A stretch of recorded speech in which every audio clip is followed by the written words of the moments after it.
Third Vampire Studios presents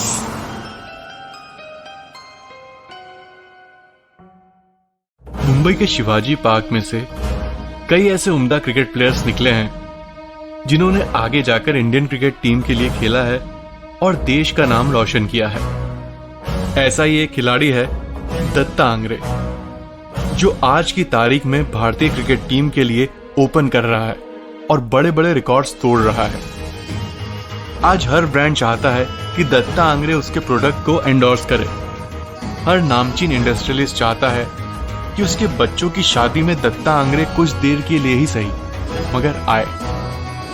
IPL में भी वो मुंबई इंडियंस के लिए लगभग हर मैच में 50 रन बना रहा है। आज की तारीख में दत्ता आंग्रे के सितारे बुलंद हैं। पर एक बात थी जो हाल ही में कोई भारत के इस क्रिकेटिंग सेंसेशन दत्ता आंग्रे के लिए कर रहा था, जो उसे बहुत नर्वस कर रही थी, जो उसके फायदे की थी पर उसे उससे कपकपी छूट रही थी। दत्ता आंग्रे हमेशा सिर्फ 2 बैट से इस्तेमाल करता था, इसीलिए क्योंकि ये मानो उसके शरीर का एक हिस्सा बन गए थे और काफी हद तक वो उन्हें अपने लकी बैट्स में भी मानता था। जब भी क्रिकेट बैट्स के हैंडल्स लूज होते हैं तो क्रिकेटर्स खुद बैठकर अपने हिसाब से उन्हें टेप लगाते हैं।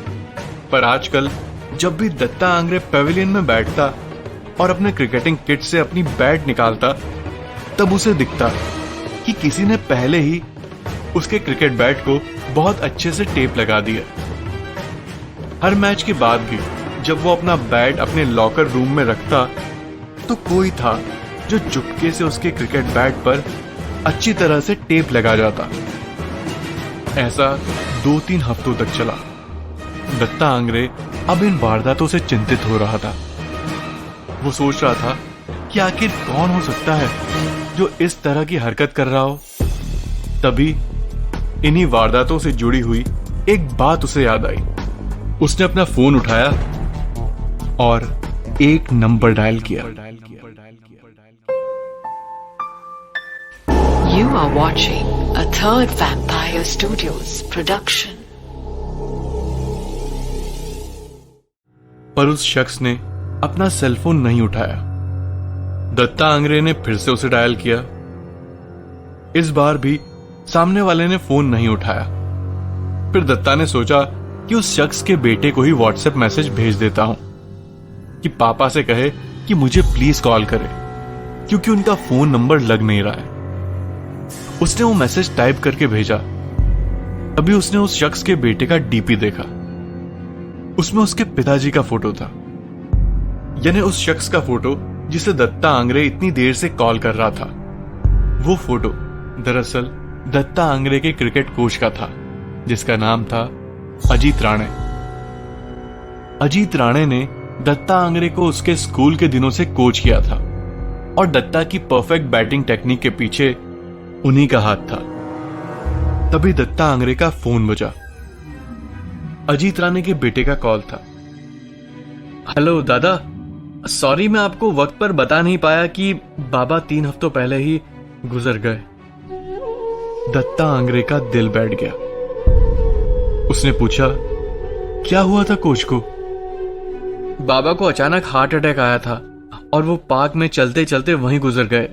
मम्मी अभी तक सदमे में है और परसों ही हॉस्पिटल से घर आई हैं। दत्ता आंग्रे ने पूछा, क्या बात कर रहे हो? हाँ दादा, इस सब में आपको कॉल करना ही रह गया। अरे नो प्रॉब्लम, तू वहीं पर रह, मैं कुछ देर में दादर पहुंचता हूं। दत्ता आंग्रे अपनी दोनों हथेलियों में अपना चेहरा छुपाकर खूब रोया।